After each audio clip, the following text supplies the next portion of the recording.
अब चलते हैं क्वेश्चन नंबर 9 की तरफ, जिसमें हम लोग देखेंगे कि अगर हम लोग वॉल्व को रिमूव करें स्टूडेंट्स तो एयर एस्केप होने वाली वो क्या हो जाती है स्टूडेंट्स, कूल डाउन। आइए चलते हैं क्वेश्चन नंबर 9 की तरफ। On removing the valve the air escaping from a cycle tube cool, Y.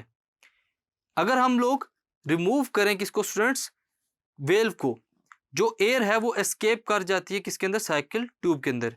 क्यों? क्योंकि वो एक्सपेंड कर जाती है जैसे जैसे उसके अंदर से एयर खारिज होना शुरू हो जाती है, और यहाँ पर जो एडियाबैटिक प्रोसेस है अगर हम लोग देखें तो वो फॉलो होता है।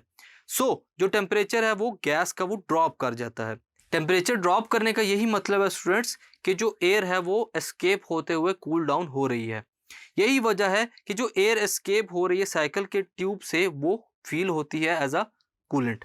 This is some time called adiabatic cooling. इसको हम लोग कभी कभार एडियाबैटिक कूलिंग भी कहते हैं।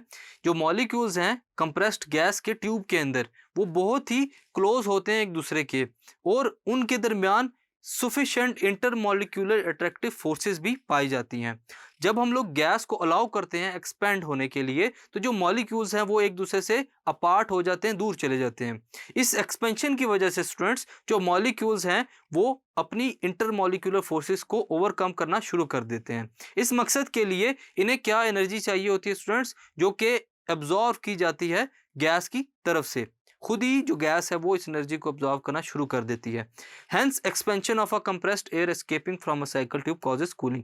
इसी वजह से जो एक्सपेंशन परफॉर्म हो रही है कंप्रेस्ड एयर की वजह से, जो कि एस्केप कर रही है ट्यूब के अंदर से स्टूडेंट्स, वो क्या फील होती है, कूल। स्टूडेंट्स हम लोगों ने इस क्वेश्चन में देखा कि कैसे जो वेल में से निकलने वाली हवा है वो इंटरमॉलिक्यूलर फोर्सेस और एक्सपेंशन की वजह से कूल फील होती है।